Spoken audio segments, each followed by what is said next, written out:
വയനാടുമായി ബന്ധപ്പെട്ട വിഷയങ്ങളാണ് തെരഞ്ഞെടുപ്പിന്റെ അവസാന ലാപ്പിൽ മുഖ്യ ചർച്ചയാവുന്നത്.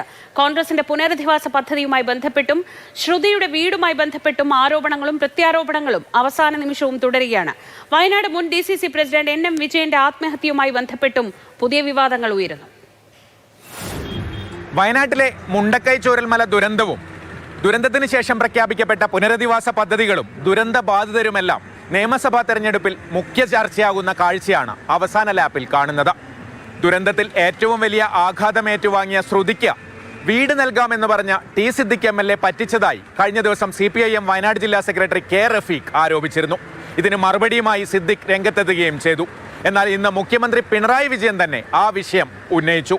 ശ്രുതിക്ക് വീട് വെച്ച് നൽകിയ ശേഷം മതി മറ്റു ചോദ്യങ്ങളെന്നായിരുന്നു മുഖ്യമന്ത്രിയുടെ ഇന്നത്തെ പ്രതികരണം. ആ വീട് ആദ്യം വെച്ചു കൊടുക്കട്ടെ, എന്നിട്ട് മറ്റു കാര്യങ്ങളെ പറ്റി നമുക്ക് പറയാം. അപ്പോഴാണ് ഈ പറഞ്ഞ കാര്യങ്ങൾക്ക് വിലയുണ്ടെന്ന് മനസ്സിലാക്കുക. ദുരന്തബാധിതർക്കായി കോൺഗ്രസ് പ്രഖ്യാപിച്ച പുനരധിവാസ പദ്ധതിയുമായി ബന്ധപ്പെട്ട വാദപ്രതിവാദങ്ങളും തുടരുകയാണ്.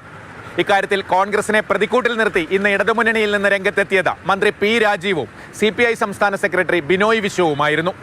വയനാടിൽ മരണപ്പെട്ട ദുരന്തത്തിൽപ്പെട്ട ആളുകൾ അവരുടെ പേരിൽ പണം പിരിച്ചിട്ട് ഒരു കണക്കുമില്ലാത്ത അവസ്ഥയിൽ നിൽക്കുന്നു. സ്ഥലം വാങ്ങിയിട്ട് പ്രതിപക്ഷ നേതാവ് പറഞ്ഞ നിർമ്മാണം ഇപ്പോൾ തുടങ്ങുന്നതാണ്. KPCC പ്രസിഡന്റ് നിർമ്മിക്കാനുള്ള പണമില്ല എന്ന് പറയുന്നു. ഇതുപോലെ ഒരു ദുരന്തത്തിൽ മരണപ്പെട്ടവരുടെ പേരിൽ പണം തട്ടിപ്പ് നടത്തിയ പ്രസ്ഥാനം രാഷ്ട്രീയ പാർട്ടി എന്ന പേരിൽ ഈ കോൺഗ്രസ് അല്ലാതെ ഈ ലോകത്തിലൊരിടത്തുണ്ടാവില്ല. എന്നാൽ പതിവ് ന്യായീകരണങ്ങളുമായി പ്രതിപക്ഷ നേതാവും രമേശ് ചെന്നിത്തലയും കോൺഗ്രസിന് വേണ്ടി രംഗത്തെത്തി. അത് വെച്ചുകൊണ്ടിരിക്കുകയല്ലേ, അതിൻ്റെ നടപടിക്രമങ്ങളെല്ലാം ചെയ്തുകൊണ്ടിരിക്കുകയല്ലേ. ഇവരിപ്പോൾ കള്ളത്തരം വ്യാപകമായി പ്രചരിപ്പിച്ചു. പൈസ മുഴുവൻ അവിടെ വയനാട്ടിൽ അടിച്ചു പോയി. വയനാട്ടിലെ ബാങ്ക് അക്കൗണ്ടിലെ KPCC പ്രസിഡന്റ് ഹാജരാക്കിയത് അതോടി തീർന്നല്ലോ. ചൂരൽമലയിലെ സംഭവം പറഞ്ഞു. ഈ വീട്ടിൽ എന്നവർക്ക് പാർക്കാൻ കഴിയുമെന്ന് പോലും പറയുന്നില്ല. അതിന് വിഷു കഴിയട്ടെന്നാണ് പറയുന്നത്. ജനങ്ങളെ കബളിപ്പിക്കാൻ വേണ്ടിയിട്ടുള്ള ഒരു തെരഞ്ഞെടുപ്പ് സ്റ്റണ്ട് മാത്രമാണ്. മുണ്ടക്കൈ ചൂരൽമല പുനരധിവാസവുമായി ബന്ധപ്പെട്ട ചർച്ചകൾ സംസ്ഥാനത്തുടനീളം നടക്കുമ്പോൾ വയനാട്ടിൽ ഇന്ന് NM വിജയന്റെ ആത്മഹത്യ വീണ്ടും തെരഞ്ഞെടുപ്പ് വിഷയമായി ഉയർന്നു വന്നു. NM വിജയന്റെ ആത്മഹത്യാക്കുറിപ്പിൽ പേര് പരാമർശിക്കപ്പെട്ട IC ബാലകൃഷ്ണനെ സുൽത്താൻ ബത്തേരിയിൽ സ്ഥാനാർത്ഥിയാക്കിയപ്പോൾ തന്നെ NM വിജയന്റെ കുടുംബം അതിനെതിരെ രംഗത്തെത്തിയിരുന്നു. ഇന്ന് വീണ്ടും കുടുംബത്തിന്റെ പ്രതികരണം വന്നു. മരണത്തിന് ഉത്തരവാദികളെ ഈ ഇലക്ഷന് മത്സരിപ്പിക്കില്ല എന്ന് ഞങ്ങൾക്ക് ഉറപ്പ് തന്ന പ്രിയങ്കാന്തി തന്നെ അദ്ദേഹത്തിൻ്റെ പ്രചരണാർത്ഥം ബത്തേരിയിൽ എത്തുന്നുണ്ടെന്ന് ഞാൻ അറിഞ്ഞു. അപ്പോൾ അതിനെതിരെ ഞാനും എൻ്റെ കുടുംബവും ഗാന്ധി സ്ക്വയറിൽ നാളെ ഉപവാസം ഇരിക്കുന്നതായിരിക്കും. IC ബാലകൃഷ്ണൻ തെറ്റ് ചെയ്തില്ല എന്ന് പാർട്ടി സമ്മതിക്കുന്നത് കൊണ്ടാണല്ലോ ഈ ഇത്രയും വലിയ ഒരാൾ വന്നിട്ട് ICക്ക് വേണ്ടി ഈ ബത്തേരിയിൽ വോട്ട് അഭ്യർത്ഥിക്കുക എന്നുള്ളത്. അപ്പോൾ ഞങ്ങൾക്ക് ഇപ്പം കോൺഗ്രസ് എന്ന പാർട്ടിയോടാണ് ഞങ്ങൾക്കുള്ള പ്രതിഷേധം. ഇതിനിടെ UDFന്റെ ജില്ലാ കമ്മിറ്റി നടത്തിയ വാർത്താ സമ്മേളനത്തിലും വിവാദമായ ആരോപണങ്ങൾ ഉണ്ടായി.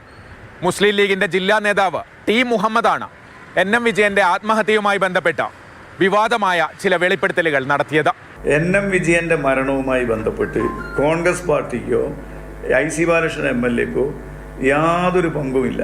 ഗവൺമെന്റ് എന്തുകൊണ്ടൊരു വസ്തുനിഷ്ഠാപരമായ അന്വേഷണം നടത്തുന്നില്ല? അദ്ദേഹത്തെ പീഡിപ്പിച്ച് കൊലപ്പെടുത്തിയതാണ്. മാത്രമല്ല, ഇതിനെക്കുറിച്ച് വിശദമായി അന്വേഷിച്ചാൽ ഇപ്പോൾ സത്യാഗ്രഹമിരിക്കുന്നവർ പെടുമെന്നും അദ്ദേഹം പറഞ്ഞുവെച്ചു. T. മുഹമ്മദിന്റെ പ്രസ്താവനയെ LDF രൂക്ഷമായി വിമർശിച്ചു. NM വിജയന്റെ കുടുംബത്തെ അപമാനിക്കുന്ന രീതിയിൽ, അവരെ മരണത്തിലേക്ക്, ജീവിച്ചിരിക്കുന്നവരെ കൂടി മരണത്തിലേക്ക് തള്ളിവിടുന്ന രീതിയിലാണ് ലീഗ് നേതാവിന്റെ പ്രതികരണം ഉയർന്നു വന്നിരിക്കുന്നത്. എന്തായാലും വയനാടുമായി ബന്ധപ്പെട്ട വിഷയങ്ങൾ നിയമസഭാ തെരഞ്ഞെടുപ്പിൽ സംസ്ഥാനത്തുടനീളം ചർച്ചയാവുകയാണ്.